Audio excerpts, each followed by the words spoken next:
Hi, meteorologist Paul Dorian here on Monday morning, December 13th. A lot to talk about this morning. We'll have generally a quiet and relatively mild week across much of the eastern two-thirds of the nation. Next week will be a different story, however, and we'll kind of focus in on that over the next few minutes. Of course, this past weekend had a tragic weather event with numerous tornadoes, Friday night time frame across the Mississippi Valley, and unfortunately numerous fatalities as well. Specifically hard hit was the Commonwealth of Kentucky. Certainly our best wishes and prayers go out to all those affected by the tornado outbreak late last week going into the week, and all that due to a very strong cold front that pushed from the west to the east with a warm surge of record-breaking air ahead of it and quite cold air behind it. Saturday, in fact, records were broken in many of the eastern locations, including D.C., Philadelphia, and New York City, all of which set record highs on Saturday afternoon as that warm surge really intensified. Much colder conditions moved in for Sunday. Before we get into the details on the weather, a programming note: CTFV Weather, the channel, the YouTube channel, will change, transition later on in this week, perhaps as early as the middle of this week, and certainly I'll keep you posted on that. Should be a transparent change to you, the viewer here, but again, the YouTube channel name of CTFV Weather will indeed change probably later on this week.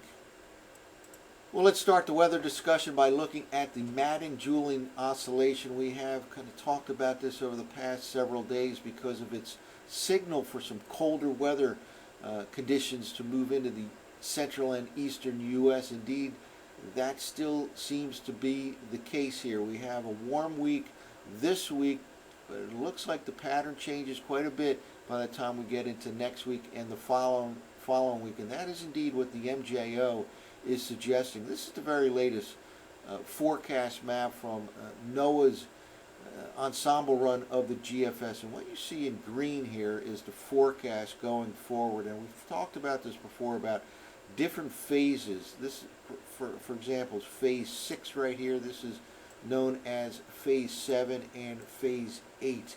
These are related to the location of a tropical disturbance that propagates across the tropical region pretty much on a regular basis, and the exact location of that area of thunderstorms is generally well correlated with some specific types of temperature and precipitation patterns. And in this particular case, this time of the year, phase 6, for example, is often a warm phase in the central and eastern U.S. Indeed, that is the case for the next several days. We are in phase 6, and indeed it will be warmer than normal conditions across much of the central and eastern U.S. But this particular model and others tend to agree that the MJO will shift into phase 7 later on this month, really beginning next week, and then even from there go into phase 8. And these two phases represent typically colder than normal weather patterns across much of the central and eastern U.S., and that is in fact where I think we're headed for next week and the following week after this week, which again will be a warm week across much of the eastern half of the nation. Well, before we take a look at last night's GFS model run, the operational run of 0Z, let's just take a look at the next couple of days of total precipitation amounts as depicted by Noaa. Again, this is just for the next 48 hours, and I just wanted to point out here, look at all this precipitation out in the west. This is a major storm system pounding California today and tonight into tomorrow, with very significant rainfall across coastal sections and tremendous amounts of snow in the higher elevations of the Sierra Nevada mountain range. We're talking multiple feet of snow over the next few days. They easily can get a foot of snow each of the next 3 days, Monday, Tuesday, and Wednesday, out in this part of California. A lot of significant rainfall out across the western states over the next couple of days. And notice, from the Rocky Mountains all the way to the east, other than a little bit of precipitation in the Ohio Valley, the Tennessee Valley, and Mississippi Valley, very dry conditions, a quiet weather pattern over the next 48 hours, and indeed the next several days, mild, quiet across the eastern two-thirds of the nation, but a big storm system will impact California. Well, let's take a look at the ensemble run of the GFS in terms of 500 millibar height anomaly forecasts going forward here. This is from the 0Z run. A few main areas I want to point out as we begin this time period today, Monday morning. First of all, very strong ridging here set up right now across the middle part of the nation. Indeed, this is contributing to the eastern two-thirds of the nation not only having quiet weather for the most part over the next several days, but very warm relative to normal over the next several days, all as a result of this very strong upper level ridge setting up over the middle part of the nation. Notice also to its west, real strong upper level low. This is spawning that tremendous storm system that will hit California over the next 48 hours, and this certainly will prevent the flow of air between these two systems much in this fashion right here. Certainly prevents any kind of Arctic air from dropping into the central and eastern U.S. over the next several days. But looking ahead, that pattern will change. Look at this strong upper level ridge here popping up to the west of Alaska, and we'll keep an eye on that as we move forward here. So in fact, let's move forward here and watch what happens. We have this strong upper level ridge that actually intensifies in the near term. Again, a very mild and quiet week over the next several days at least in the eastern two-thirds of the nation. Then we're moving forward here. This is now Thursday of this week, still holding on. This, in fact, may be the warmest day of the week in the eastern U.S., perhaps highs in the 60s, places like D.C., Philadelphia, New York City. Very mild conditions, and again, that warm-up may peak on Thursday. Then notice what's happening here as we get into the latter part of the week and the weekend. First of all, this is the Saturday morning forecast map. A few areas of interest I want to point out here. First of all, up over Greenland, notice the orange starting to show up here. This is indicative of high pressure ridging, higher heights than normal, and kind of a blocking pattern does seem to want to develop by the time we get into the weekend and especially into next week. Also, a ridge starts to pop up here across Alaska and closing in on the western part of Canada here. We'll watch those areas over the next few days beyond this particular time period. So let's move forward here as we go into the early part of next week. This is now Sunday, and look at this.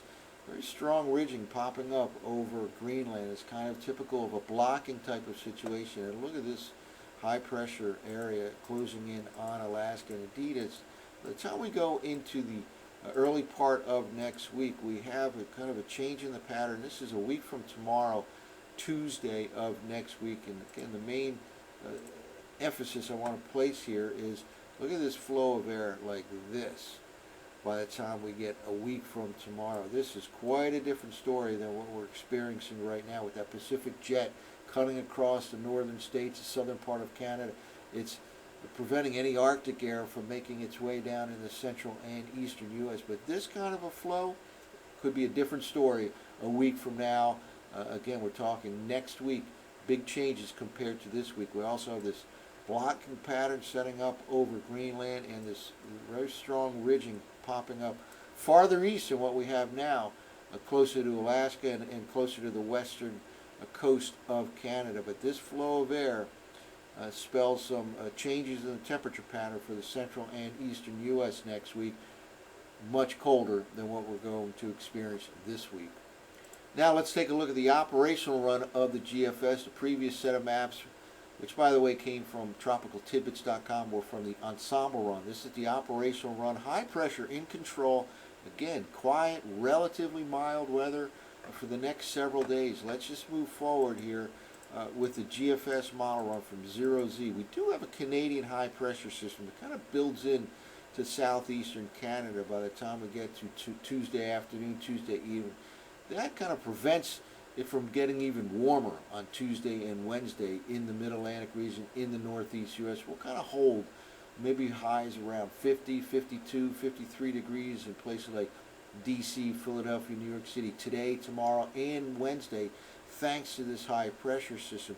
That is still relatively mild for this time of the year, but not quite as warm as it could have gotten if not for this high pressure area. But by Thursday, that starts to shift off the eastern seaboard, and we see here by Thursday morning it's gone from the map off the eastern seaboard. We have a stronger flow of southwesterly winds, low levels of the atmosphere, and that will again make Thursday very likely the warmest day of the week, highs up in the 60s, DC, Philadelphia, New York City. Then it starts to get a little bit more interesting, a little bit of a change in the pattern by the time we get to the upcoming week. And this is the Saturday morning forecast map. Notice these dashed blue lines here representing thickness levels of the lower part of the atmosphere. Blue lines are colder than represent colder conditions than the red dashed lines. And in fact, we kind of have a northerly flow starting to set up by this weekend as colder air starts to press in from the north to the south, first across the northern plains and the Great Lakes, and then maybe this weekend into the northeastern part of the nation. And that is really the beginning of the change in the overall weather pattern. Here's kind of a cold Canadian high sitting on top of the northeast by the time we get to Sunday. And then we'll have to watch to the south and west. So we'll likely be a storm developing, a lot of moisture to the south and west. This is last night's 0Z run of the GFS, and I believe it has the low pressure area starting off over the Ohio Valley a week from now, next Monday afternoon.